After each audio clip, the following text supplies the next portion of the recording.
Far to the northwest corner of India, in the heart of the great Himalaya mountains, lies a hidden valley, one of the most cherished and beautiful lands of the eastern world. It is the Vale of Kashmir, with its curious capital city, Srinagar. Kashmir was the beloved pleasure land of the famed Mughal emperors who until 300 years ago ruled one of the largest empires the East has ever known.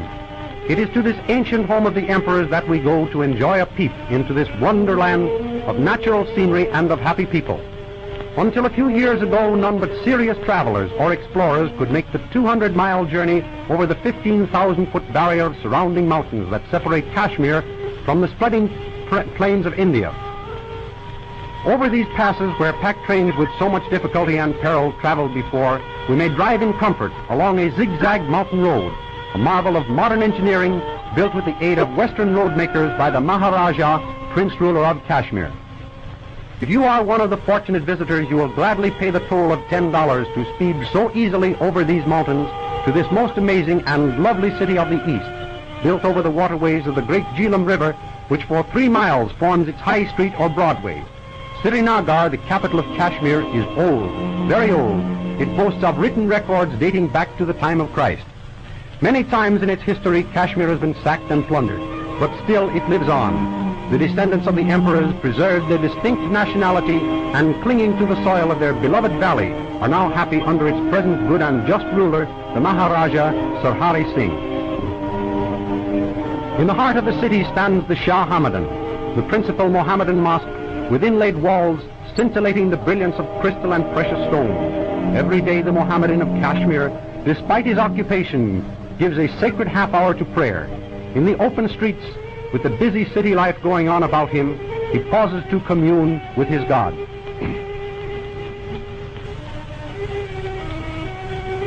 At this sacred place where man speaks to God, all life is respected. No wildlife is taken.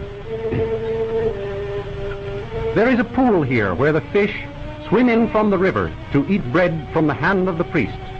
The creatures seem to know instinctively that both they and man are children of the one great Creator and are as children together, one feeding at the hand of the other.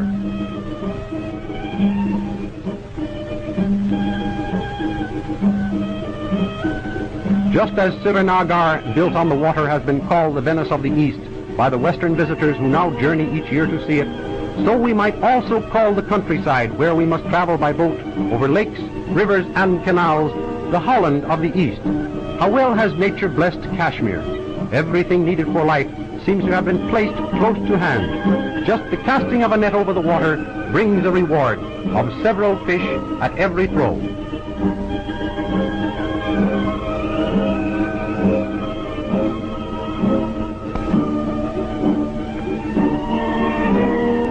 Isn't this something like the parable of the loaves and fishes? Water is their principal means of transportation. The produce of the country is brought to the city in long gondola-like boats called dung. Most families, in addition to their quaint homes along the shores, have houseboats where they spend many hours contented and happy.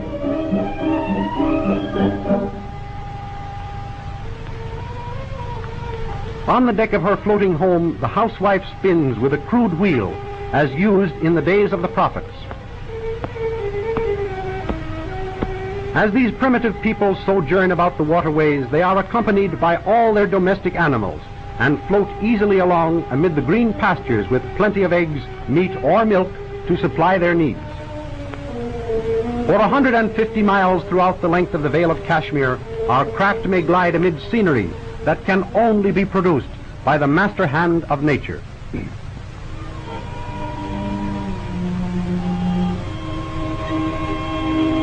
The people live in charming thatch-roofed cottages, clustered into villages beneath shading willow and poplar trees. Let's tie up our boat by this village for a few moments and watch their way of doing things. Primitive? I should say they are. This is just the way they ground the rice and corn in the days of the Bible. How hard these women work. For hours and hours each day they work at the rice mills. But yet they find time to raise and care for families, too. There are lots of children about, with bare feet and braided locks falling about their shoulders and over their long cloak-like gowns. Another striking thing is just this. After all, with these most primitive methods, they do reach a certain high efficiency. These two revolving stones grind out corn as fine as our finest white flour. I won't say that it's impossible to get a little stone grit in the biscuits this way, but that's just what the doctor advises. Eat roughage to aid digestion. They have everything they need. By irrigating the rich soil of the ancient lake bed as their forefathers did in biblical days, using these age-old water hoists, they raise many kinds of fruits, vegetables, and beautiful blossoms. The women are carrying the rice in from the fields. Good use is made of everything, and nothing is wasted. The rice stalks are woven into thick, soft matting to cover the tops and floors of the attractive little houses, and as waterproof roofing for the houseboats. Dinner is being served. Perhaps they will ask us to have some. What will it be? Bruised lamb and rice, boiling in those huge pots, pounds of it. Nature gives them abundance of everything, and luxuries too. Good tobacco grows in Kashmir, and everyone enjoys it. Isn't this grand old dame indeed greatly pleased with her pipe? She inhales the strong smoke, cooled by passing through water in the earthen bowl. Even baby likes it. They start him young in Kashmir. When you ventured to this distant land, you expected to leave the luxuries of life behind. You surely didn't think that you would find a nice hot radiator to sit by, did you? However, here it is, the Kashmir radiator, filled with glowing coals. During cold weather, each native carries a pot like this and applies the heat where most needed. Holes in his coat give necessary ventilation. Now let's go to a show. It's a free open-air show given by the people. They are all happy children of nature, and after the day's work is over, the villagers turn out every evening to express their joy in happy song and dance.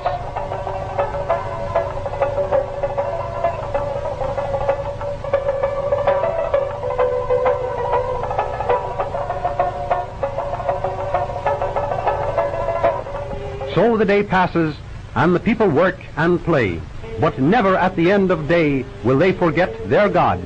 It is a part of the daily life of every native to speak to his God in prayer and thank him for the blessings that nature has bestowed. Perhaps it is this devotion that through the ages has permitted him to retain his native soil against the aggressor, and from generation to generation dwell in prosperity and happiness in the beautiful Vale of Kashmir.